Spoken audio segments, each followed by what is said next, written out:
merupakan dosen tetap Fakultas Teknik dan Ilmu Komputer pada program studi Teknik Informatika Universitas Indraprasta PGRI dengan nomor induk dosen yaitu 0324069004 dan NUPTK-nya 495676130272.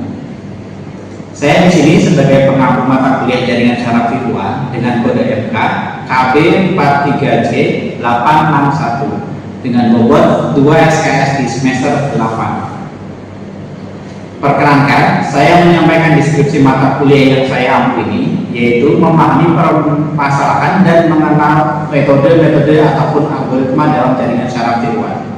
Adapun capaian pembelajaran lulusan CPL yang dibebankan pada mata kuliah ini sebagai berikut. Yang pertama, menentukan pendekatan jaringan secara virtual yang sesuai dengan problem yang dihadapi, memilih representasi dan pengetahuan dan mekanisme penalarannya. Kedua, menerapkan pendekatan berbagai jaringan secara virtual yang sesuai dengan problem yang dihadapi. Tiga, menerapkan penggunaan representasi pengetahuan dan mekanisme penalarannya.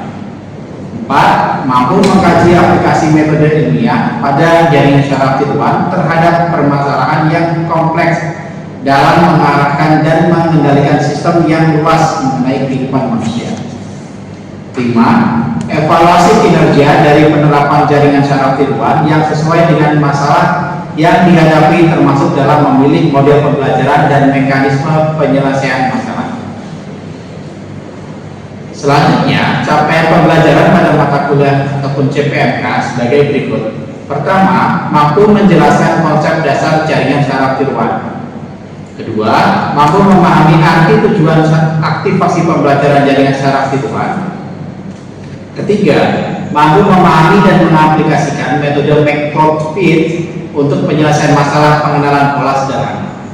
Keempat, mampu mengenali ataupun memahami algoritma perseptron single layer dan membangun jaringan perseptron single layer untuk penyelesaian masalah pengenalan pola sederhana. Kelima, mampu memahami algoritma perseptron multi-layer dan membangun jaringan perseptron multi-layer untuk menyelesaikan masalah pengenalan pola sederhana. Keenam, mampu memahami algoritma Adeline dan membangun jaringan Adeline untuk menyelesaikan masalah pengenalan pola sederhana. Yang ketujuh, mampu memahami algoritma Madeline dan membangun jaringan Madeline untuk menyelesaikan masalah pengenalan pola sederhana.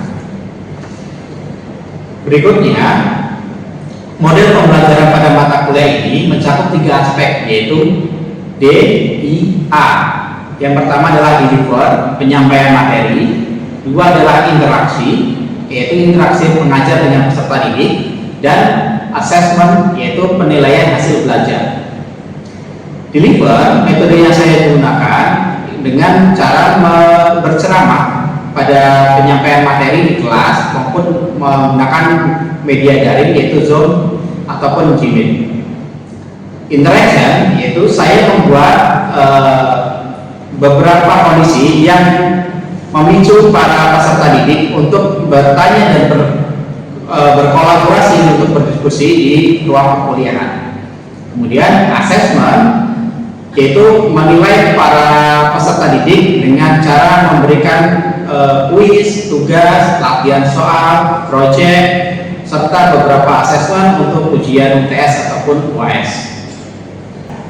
Untuk pertemuan mata kuliah jaringan secara virtual ini ditembus sebanyak 16 kali pertemuan dengan 14 kali pertemuan baik itu sinkronus secara tatap muka luring maupun daring, serta asinkronus via LMS Unindra, dan 2 kali pertemuan untuk ujian UTS dan UAS. Dan yang terakhir, untuk komposisi penilaian mata kuliah ini adalah 20% tugas, 30% UTS, dan 50% UAS. Baik, mari kita ikuti proses pembelajaran mata kuliah jaringan secara virtual pada pertemuan keempat sebagai berikut. Saya buka dulu. Assalamualaikum warahmatullahi wabarakatuh. Terima kasih. Tapi semangat tetap ya. Kita ini masuk ke mata kuliah jaringan secara virtual pertemuan keempat. Materinya seperti yang sudah diajarkan sebelumnya ya, kita masuk ke algoritma, arsitektur, perseptor, single layer. Ya. Nah, di sini di pertemuan 4 ini teman-teman akan masuk ke sesuatu yang mungkin akan berbeda dari yang biasanya. Kemarin teman-teman baru hitung 1, 2 gitu ya. Nah, kalau yang sekarang ini sudah ada layernya, penerapan perseptron. Itu perseptron itu biasanya digunakan untuk mengklasifikasikan data menjadi 2 bagian. Oleh karena itu, ini juga dikenal sebagai klasifikasi biner. Nah, awalnya data yang diinputkan X1, kemudian X-1 dan Xn ya akan memiliki bobot. Ya, bobot-bobot itu akan dihitung, kemudian akan disummarize menjadi weight sum dan akan menjadi hasil sebuah output. Oke, contohnya seperti ini. Sebelum saya ini dulu, saya kasih analogikan dulu ya. Gimana caranya teman-teman bisa membedakan antara kucing dan anjing? Ya udah tahu,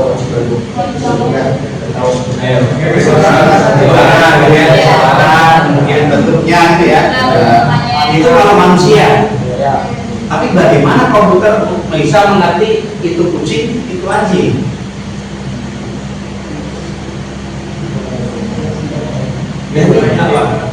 Fotonya, oke.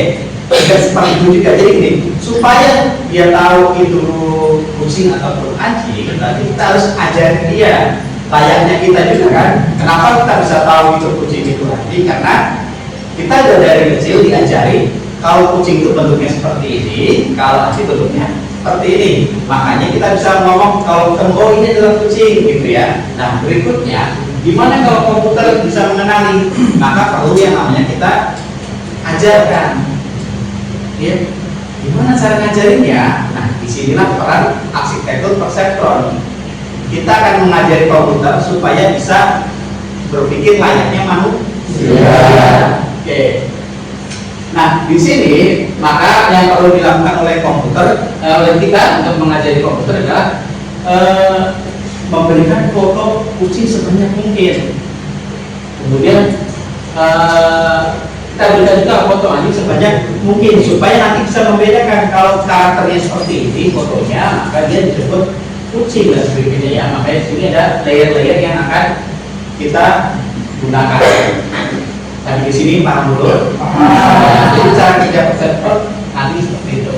Kemudian arsitektur perseptron. Jaringan terdiri beberapa unit masukan ditambah sebuah bias ya. Jadi kayak tadi itu ya. Masukannya kemudian pasti ada biasnya. Foto itu pasti ada sesuatu yang noise-nya ya, biasnya. Terus hanya saja fungsi aktivasi bukan fungsi biner, tapi fungsinya adalah ada min 1, 0 dan 1. Oke. Cara bacanya gimana? Kita mencari evidence-nya. Jika nilai sama dengan 0, maka kita akan berikan nilai 1. Kemudian algoritma pelatihan perseptron. Nah, kita sudah mulai melatih nih. Yang awalnya kita cuma belajar cara berpikirnya, kita akan coba belajar untuk melatih si komputer itu supaya dia pintar juga kayak kalian gitu ya. Nah, misalkan S-nya itu adalah vektor, A-nya adalah alpha-nya adalah lagi pemahaman, kemudian threshold-nya apa? Theta-nya adalah simbol dari threshold tersebut. Oke. Saya kasih waktu teman-teman semua untuk buka LMS-nya masing-masing sembari nanti saya presensi panggil teman-teman untuk presensinya. Sekalian saya kasih waktu teman-teman 5 menit untuk buka pertemuan 4 untuk mengenai algoritma pelatihan perseptron. Saya kasih waktu 5 menit untuk dibaca dulu, nanti baru kita buka bareng-bareng. Oke.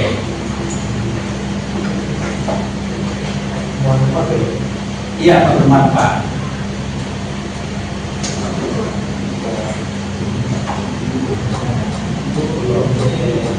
Di linia 100 Hadir Pak. sama di Prasetya. Oke, yang lainnya sudah emang ya.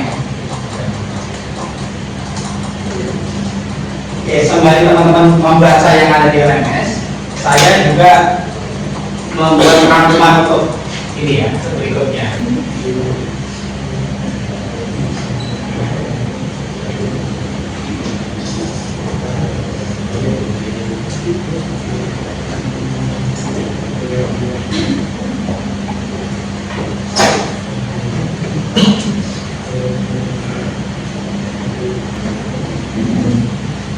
Oke, sudah dibaca semuanya? Sudah. Nah, kita lanjutkan ya. Dari yang teman-teman baca bagian halaman 5, 6, ya, 5 dan 6 ini, ya, sudah saya buatkan ringkasannya mengenai rumusan dari algoritma perseptron, ya. Jadi nanti biar cara berpikirnya lebih terurut ya, lebih mudah dipahami. Oke, jadi gini, rumus algoritma perseptron yang pertama adalah kita akan mencari netnya dulu, di mana X1 kali B1 plus X2 kali B2 plus YB, ya, biasnya. Kemudian Y sama dengan Fn, nilainya itu sama. Namun akan dikasih nilai 1 jika netnya lebih dari 0. Kemudian akan dikasih nilai 0 jika netnya sama dengan 0. Dan akan dikasih nilai min 1 jika netnya kurang dari 0. Seperti itu polanya. Kemudian jika target tidak sama dengan Fn, maka hitung bobot barunya, ya, hitung bobot yang barunya lagi, ya, dengan rumusan W baru adalah W lama plus alpha kali T kali X1 atau X2 nya nanti ya. Kemudian B baru adalah W lama plus alpha kali T. Kemudian yang delta W1 nya adalah alpha kali T kali X1. Dan delta B nya ini biar enaknya kita BB aja ya, biar sama. Delta B biasnya adalah alpha kali T. Oke. Rumus ini nanti akan kita gunakan untuk mencari yang namanya iterasinya. Contoh kasusnya seperti ini.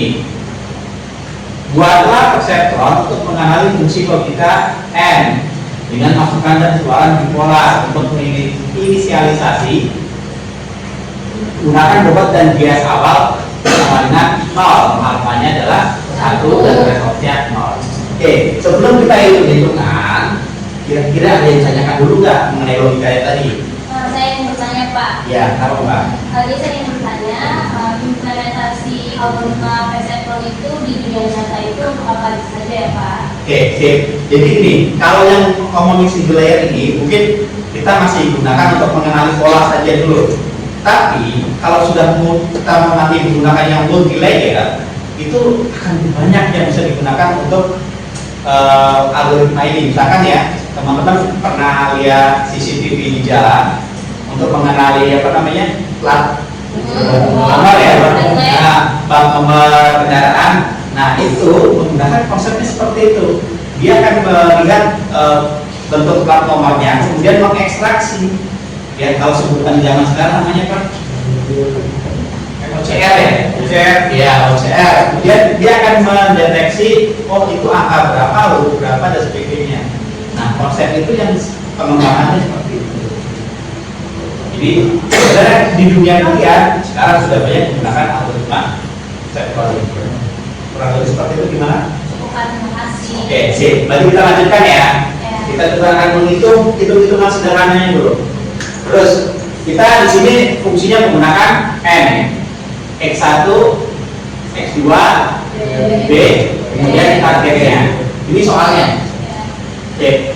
Berikutnya ini adalah aktivasinya, fungsi aktivasi yang ini ya. Oke. Selanjutnya kita akan mencari rumusan ini. Ya. Kalau di sini mungkin udah kan udah ada tulisan angka. Tapi kalian nggak tahu ya cara dapat angkanya dari mana. Ya, betul. Nah, tiba-tiba ini nol apa nih apa gitu. Makanya kita akan coba gini. Kita yang pertama akan kita cari adalah si netnya dulu ya. Oke. Jadi yang namanya iterasi ya. ilustrasi yang pertama. X1 nya berapa? 1 ya, ini ya. X1 nya 1, X2 nya 1, targetnya 1. Oke. Kemudian kita cari yang net. Net itu rumusnya X1 kali Y1 ditambah X2 dikali Y2 tambah YB. Oke, berarti X1 nya berapa? 1 kali 0. Y-nya berapa? Y-nya ya, kita lihat dulu ya, soal ya. Y bias awalnya adalah 0. Nah, kalau ada jadi kita taruh di atas nih, ya, 0, 0 dan 0. Oke, X1 Y1 nya adalah 0 plus 1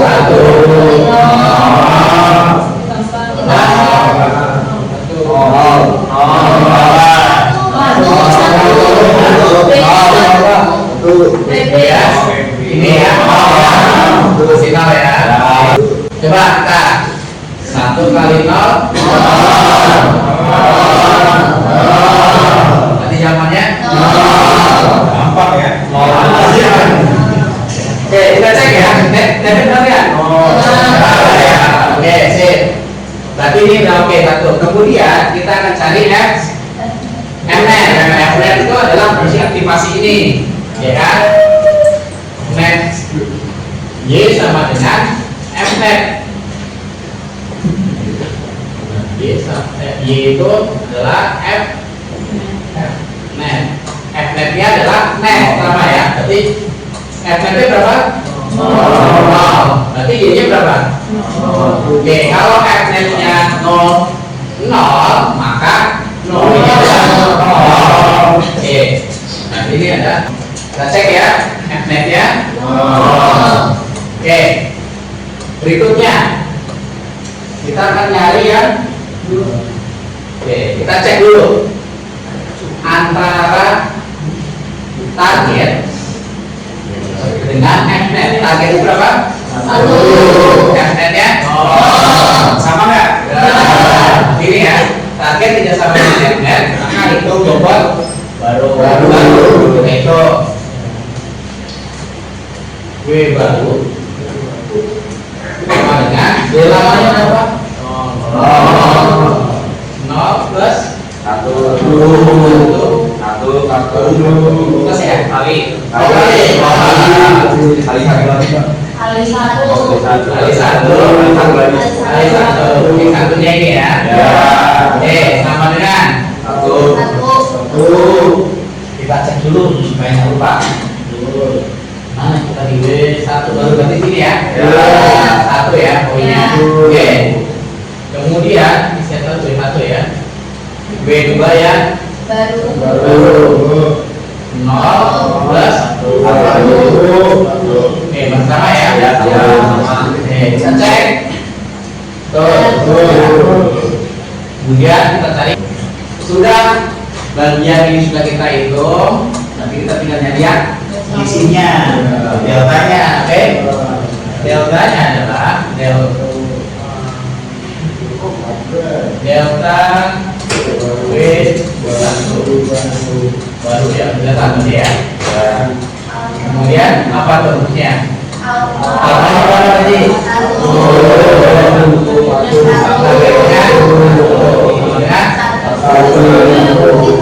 Kurang 1 lagi Pak. Kali 1 ya. Iya, 1 lagi.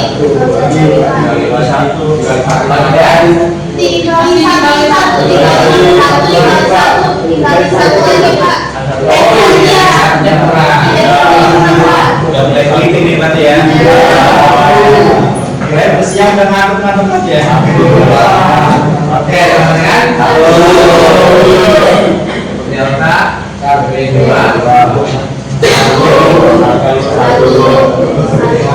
ya, masih sama ya. Oke, kita cek. Untuk cari satu ilustrasi ya. Nah, kalau sebutannya satu ini sebenarnya adalah satu epo. Tuh. Nah, iterasi ini dulu kita coba cek lagi ya. Oke, lanjut iterasi 2. Dan ini yang dilakukan oleh komputer di belakang layar ya. Baru angka nomor 1 aja teman-teman sudah katakan error. Terus lanjut cinta error. Betul. Ya.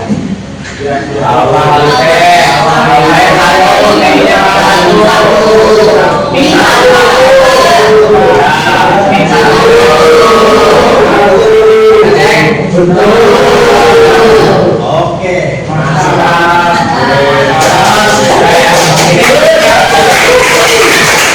iterasi yang pertama dan iterasi yang kedua.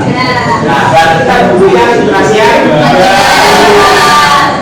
Siapa yang pengen nyoba?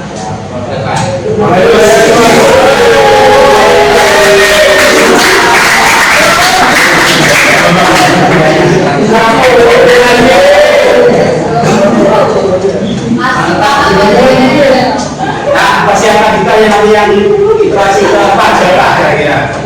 Oke, siap ya nanti ya. Coba ditulis dulu.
Lanjutnya tadi siapa yang oke.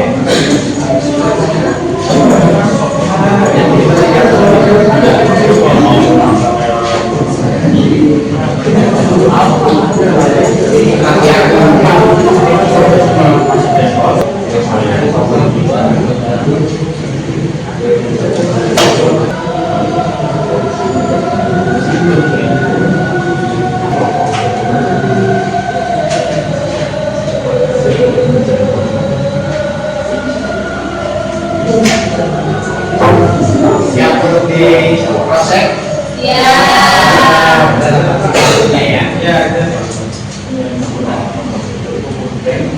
Bila satu dan min satu. Kalian satu min satu. Benar ya? Jadi tadi udah sambil ini ya berpikir nih. Ya. Kemudian antara dari satu dan berikutnya ada hasilnya satu.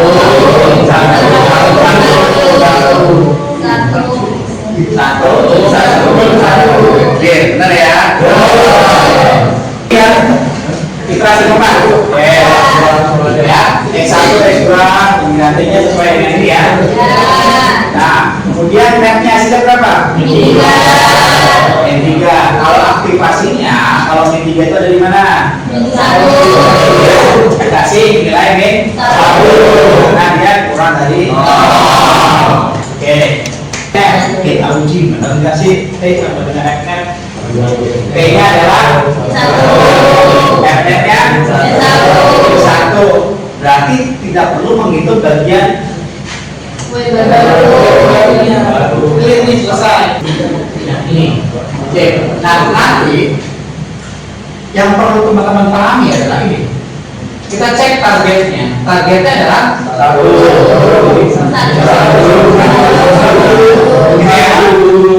Dan net-netnya adalah satu.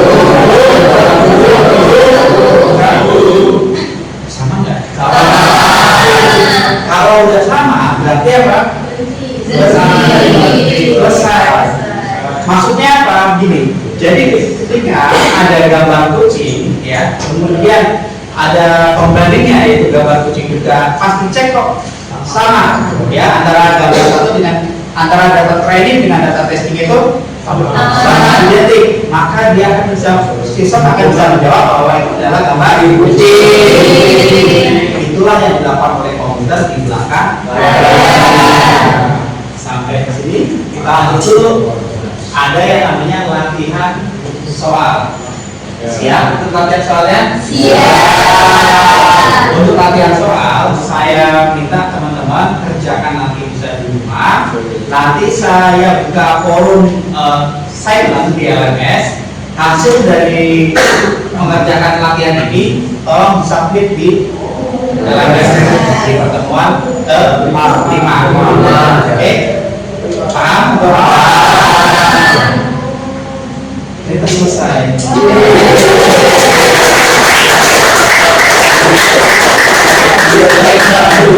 Jadi ini ya teman-teman, yang perlu dipahami, komputer itu bukan paling pintar, tapi komputer bisa pintar kalau kita salah satu konsepnya adalah algoritma persepsi. Oke, jadi untuk sesi pertemuan 4 ini kita sudah belajar mengenai arsitektur perseptron dan cara menghitungnya. Nanti di pertemuan kelima dan sebagainya kita akan coba algoritma yang lain, cara menghitungnya seperti apa, tapi polanya hampir sama-sama gitu. Intinya dia akan membandingkan beberapa gambar atau beberapa kriteria, nanti dia memiliki kecocokan berapa persentasenya, seperti itu. Sampai di sini ada yang tanyakan dulu?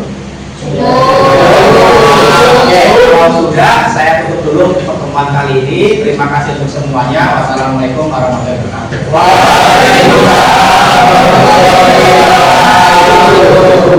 Baik, sekian video pengajaran ini dibuat untuk memenuhi persyaratan mengikuti sertifikasi dosen tahun 2026 sebagai bagian dari pernyataan diri dosen dalam unjuk kerja Tridharma Perguruan Tinggi atau PDD UKT-PT khususnya dalam bidang pengajaran.